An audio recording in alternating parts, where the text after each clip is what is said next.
good afternoon to all of you present here.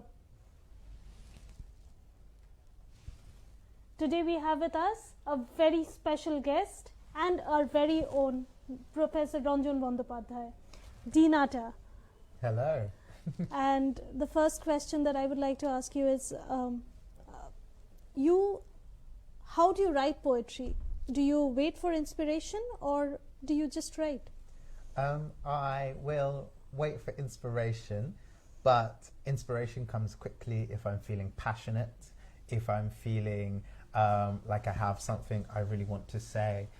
So the inspiration isn't necessarily the words, it's the feeling. You know, I feel like something needs to be written. I don't always know what the first words are going to be, but I just start. And sometimes the first words I write will not be in the finished poem. You know, I'll cut out the early writing, but you have to start writing to get into what you want to say. So it starts with a feeling. It could be a feeling of love, of anger, of injustice, of any kind of passionate feeling usually is what gets me writing. And so, would you like to ask him Yes, something? my mind goes back about a century. I wasn't there. You were there. I was fortunately there. I am talking about, say, 1966-67. The first poet I ever welcomed to Calcutta from London was Stephen Spender. Okay. And he was editing Encounter at that point of time. You know, Encounter, there was a magazine called Encounter, very famous magazine. I don't know it. I have to look it up. And he edited that with Harold Lasky. And I was a student at that point of time, and he came to India, and this was the very question that was asked to him. How do you write poetry? And his answer was a very beautiful answer, but not as beautiful as yours. But he said, I think in prose, so far as I remember, and then some kind of mutation takes place, and I get that slowly in verse.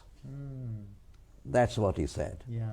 He thinks in prose, and some kind of mutation occurs within him, and then he gets that in verse. Again, I welcome you to Calcutta. And I would love to know, you have stated here in the latest book, and you know, another thing that I remembered was Bikram Seth. He is another poet who has written a novel in verse that I know of, you know, and that I have read also. You are, I think, celebrating some kind of freedom here. That's what you have written on the back page. Yes. This is not about being ready, it's not even about being fierce or fearless, it's about being free. Now, what kind of freedom, as a poet you were talking about here? Freedom from race prejudice or something else? Well, I guess it's not freedom from the prejudice, because you cannot control the prejudices of others, but it's about how you let those things define how you live your life. Okay. So for me, I wanted to write a book that was joyous and a character that was able to navigate, you know, the prejudices that come their way and still remain true to himself. So the protagonist of the book, Michael, is black and gay like myself, and he faces many kinds of prejudice living in the UK, in London, and he finds a way, with the support of family and friends, to not let that make him feel less important, less significant, or, you know, inferior to anyone, like it could do. But he kind of takes his uniqueness and his differences and celebrates them, whether it's by performing his poetry or performing in his drag persona. So he is the black flamingo. He is the black flamingo. Yes. Okay. So I kind of channeled this metaphor of being a black flamingo into a character, but I actually saw a black flamingo when visiting family in Cyprus. My mum's family is from Cyprus, my dad's family is from Jamaica, and I was visiting family in Cyprus, and there was a real black flamingo. In amongst all the pink flamingos, there was one black one, and it just spoke to me of so many times I felt like I didn't fit in or I stood out from the crowd. And the character of Michael is kind of a version of myself, but a fairy tale version. And why did you write in poetry or verse? Because that comes easily to you? Yeah, I think in poetry, I think prose is more elusive to me. Like, I read novels and I've written some short stories, but the idea of writing a full novel in prose was not appealing to me, in fact. But writing a verse novel, the way I approached it, I wrote it one poem at a time, telling parts of the story. I didn't actually write it in chronological order. I just, wherever I felt inspired, I'm like... So this is not in chronological order? They are put in chronological order, okay, but they were written as I felt like writing them. Oh, I see. You know, I see. and I worked with an editor. So it is both linear and also emotive, right? Yeah. It's like, what do I feel like writing about today? Okay, I want to write about his birthday party when he wanted a Barbie doll. And then the next day, I want to write about him at university when he's at his first day at university. Or the next time, I want to write about his first drag performance. Or the next time, I want to write about Christmas. Possibly you couldn't have done that in prose, playing with time. Yeah, you can do that in prose. But for me, it was about each moment being a standalone poetic episode. Right. And for me, that was my the way I enjoyed writing it. I wanted to enjoy Can I ask writing you another question, which is, I think, important? It has a commercial aspect of it, right? Any book. Yeah. So, do you think a novel in verse is better commercially? For the market that it's being aimed at, teenagers, they're very popular with teenagers. I see. Yeah. So it hasn't got that popular here in this part of the world. Since you're talking about teenagers and how popular it is, we also know that you do perform in schools and literature festivals. So can you tell us a little about that? Yeah, it's a great privilege to be invited into schools and perform. Sometimes I do a whole class assembly, so in front of hundreds or thousands of students with the whole school there. Sometimes it's just 30 students in a classroom, and I do a performance or a workshop and help people write their own poetry. In festivals, it's, you know, on panels alongside other authors, and we talk about the books and the similarities between our books and the differences between our books and the themes that we write about. And that's amazing. And then the interaction with the audience at the festivals is really fun as well. And they're people that already know your work or want to get to know your work and are going to buy your book and get it signed and talk to you about it. Whereas in schools, sometimes the students don't know who you are before you get there. And so you more feel like you want to win them over. And that's more challenging, but also really gratifying when then afterwards they like, oh, I didn't think I like poetry, but I like your poetry, or I don't read a lot, but I'm going to look at your book.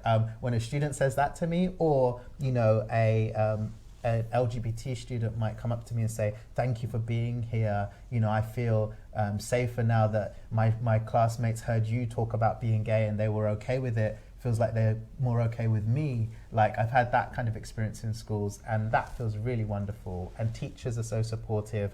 I think some teachers find it difficult to know when to talk about certain things, but when there's an author and they can do a special event around it, it means it can start the conversation and it makes it more of a safe space for people. So this is something that I really wanted to ask you.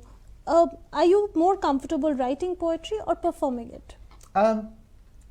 I love performing it, especially the ones that I've memorized. That's really fun for me because I can give it a full performance. When I'm reading it off the page, I find it, you know, sometimes less engaging, because if I'm looking away, I like to look you in the eyes when I'm performing my poetry. That's really fun for me. But writing it is really great challenge. You know, when you're on your own and you just have the voice in your head. So what I do is I say my poems out loud as I'm writing them to hear how it sounds in the air, because I think the voice in your head can trick you. So I think it's really important, if you're writing a poem, to speak the lines out loud and hear how they sound. Sometimes I record myself and listen to it back as well. That helps me kind of see if I'm getting the flow right and the rhythm right. But I love writing poetry, and I love when I feel like it's finished, but it could be better. So sometimes I have friends that I send, other poets I send poems to when I've finished it. I think it's good, but I'm thinking, is there something missing? And I send it to one of my friends, another writer, I send it to my editor to get that feedback and then get the criticism, and then I have to kind of go, oh yes, I see that, okay, how do I implement that thing that they've suggested? Or if I disagree, I'm like, no, I'll leave it as it is. And I'm happy with it. So you have also spoken about the struggles of being a writer, a poet. Mr. Bandyopadhyay has written about V.S. Naipaul. Could you say something about him? Oh, V.S. Naipaul, again, a dark man, he is from Trinidad, and he went to Oxford with very cumbersome English. That's what he says. He didn't even know how to express himself properly in English. But then I think he was very good, at, because his letters that he's written to his father were written in immaculate English. Anyway, after graduating from Oxford, because his result was not too good, he didn't get a job, and he thought that why not become a writer? And he became, what kind of writer. Yeah. And, but he has never written about a race problem as such. He became so good that even the English writers finally admitted that he is the best prose writer of modern time. Well, that's recognition, and then he got the Nobel Prize, as you also know. Your concern, I believe, the basic concern is race and sex. Sexuality. Sexuality, not the act yes. of sex. No, not the act of sex, yes. You're not D.H. Lawrence. No, I know that. You're not writing Lady Chatterley's Lover. No. There, of course, yes, the act of sex. And they counted 18 of them.